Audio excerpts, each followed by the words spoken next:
Bears 49ers. 49ers absolutely smacked the crap out of them, 38-13. This game was never close at any point in time, except for when the ball got kicked off and it was 0-0. Top 5 graded San Francisco 49er players in this game. Offensive guard Dominic Pooney. What a season he's having for the rookie. 93.4 overall grade. George Kittle in this one, 91.7. Center Jake Brendel with an 82.6. Linebacker Devondre Campbell, an 80.3. Linebacker D. Winters, a 78.1. And then Brock Purdy, a 90.3 in this game. Chicago side of things, Jonathan Owens, a safety, at an elite 90.5 grade. Offensive tackle Darnell Wright, a 78.6. Wide receiver Rome Odunze, a 74.9. Cornerback Jalen Johnson, 74.0. And then offensive guard Tevin Jenkins, a 72.1. Caleb Williams in this one, a 52.5. I'll start. Bears offense is bad again. We're back. And I think the worst part about it is Caleb looks hesitant again. I think there was a streak there when Thomas Brown sort of took over as offensive coordinator where I was like, oh, Caleb looks more comfortable. Somebody new in charge, somebody new in the headset, somebody new calling the plays, whatever it is, he's more comfortable than he was when he was under Shane Waldron. The 49ers defense is traditionally good, not great this year, but he looked hesitant again. 46.1 passing grade, over 3 seconds time to throw. I just think the offense was bad overall. Like, it just, once again, it looked like a very, very difficult offense. And I think Caleb was a big issue in that offense because of how hesitant he looked. There were times where, even with completed throws, like you can just tell in the way he's seeing the field and when he's getting the throws, he's like waiting a second. Okay, and like half a second late. I saw that way too many times, and it gave me flashbacks to when they were really struggling when Shane Waldron was still the offensive coordinator. I was hoping that would not be the case with Thomas Brown when he became the offensive coordinator and now is the interim head coach. But it's after this game, I'm very comfortable just saying Caleb just wasn't great this year, and just take the rookie year and realize that's okay.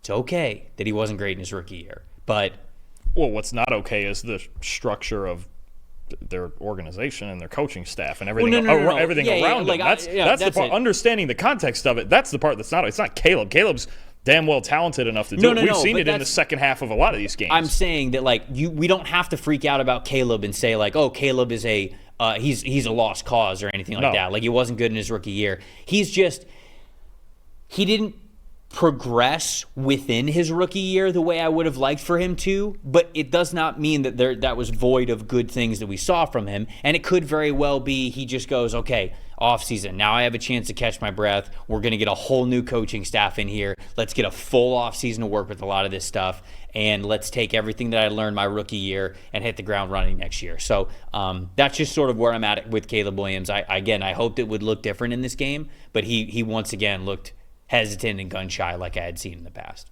Yeah, and I mean, with the lack of structure with their coaching staff and the way everything's gone, can't really blame him for that. He's on a second play caller. The second play caller is now the head coach. I mean, it's just that's the part that would stress me out if I were a Bears fan, is everything around Caleb, just like it was kind of everything around Fields.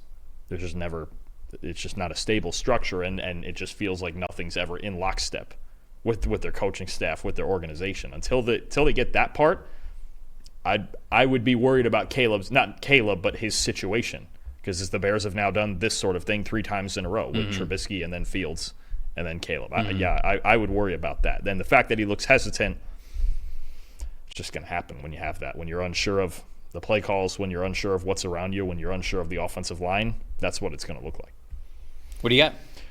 On the other side, for as bad as the Bears were, I just don't think there was any chance they were beating the 49ers on this specific day anyway. The Niners played by far the best game of the year, and I'll start on offense. 89.1 offensive grade, 6th best in a game by any team this year. Brock Purdy with his highest grade since week 3. The team had their best run blocking grade since actually for the entire season. George Kittle tore him to shreds. I think Purdy especially is the most encouraging part, because his previous 5 games, he had a 54.4 passing grade. I was getting worried about Brock Purdy, and I was getting worried about their receivers' ability to separate from press coverage. Now, against the Bears, you don't see any of that because that's not the type of defense they run. It felt like a game where Purdy and Kittle and Shanahan and some other guys, especially offensively, they kind of took out a little rage on the Bears, didn't they? Yeah. It just was like, hey, we're going to come in here and you're not going to like the fact that you came in here. That's really – and the Niners, look, I don't know if they can claw their way all the way back to division or playoff contention, but they really needed a day like this after the way the last month and a half has gone, and it was by far the best game I thought they played all season. Yeah, most impressive for me was George Kittle, 92.8 overall grade, 93.1 receiving grade, 138 receiving yards in the first half. You kind of mentioned it. These are two struggling football teams, but one team is a bad team, and it's not San Francisco, and they proved that against Chicago. They are both struggling here in 2024. They've all got things. They've both got things that they're dealing with. But one of these teams is bad, and it was not the Niners. And I think that they proved that. Most disappointing was the Bears' defense. 56.2 defensive grade from Chicago, sixth worst in the league this week. Tremaine Edmonds, 54.4 overall grade. DeMarcus Walker, 29.9. Zach Pickens, 45.4. I mean, it just was not a good day for the Bears' defense. And I felt like it could have been. I felt like that was supposed to be the part of the team that was giving them a higher floor. And it really hasn't this year. And I think it goes to, like what you said, more just organizational structure. This is just not a good football team. They are captainless of the ship. All due respect to Thomas Brown. There's too many changes that have happened for this team. There's too much unknown even for them, I feel like, going into the offseason.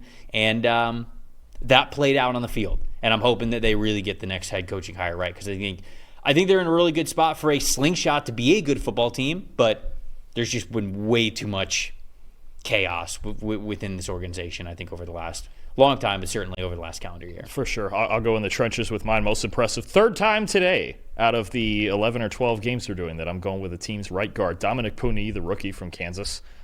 What a home run pick this was. 93.4 overall, 92.1 run block grade in this game, 10 positively graded run blocks in this game, and I don't think that's the first time this year he's done it. He right now is the third highest graded guard in the NFL with at least 300 snaps played. Just ridiculous home run pick at right guard. He played left tackle last year at Kansas, and just a spectacular pick that he'll be a foundational piece for the future for a long time. And then specifically on that defense, the Bears defensive line, this was what I was worried about the most on their defense coming into the year.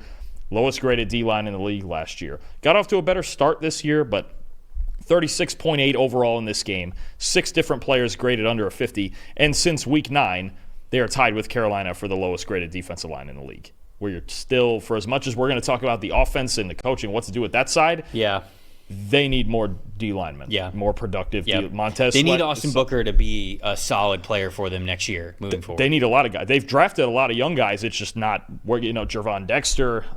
Who's better? Better, but when you're going through a significant stretch. I still think they need like an elite interior defensive lineman. Oh, yeah. And another good pass rusher. I mean, you're hoping that Austin Booker can be the pass rusher. Is there a thought? I don't know where they'll be picking in this draft because they already have 4 wins. High. But it's going to be interesting with that part of it where they go, is it O-line? Is it D-line? Yeah. Is it Ashton Ginty? I think there's a lot of different options. I think trenches will be the option one way or the other if it's a Kelvin Banks or somebody and we're shuffling the O-line around, or they need an elite pass rusher for darn sure. I think they like an elite one. Sweat is really good, but he's also out there by himself. And that's they have. This was a concern for me. They have to get better in the trenches on both sides of the ball.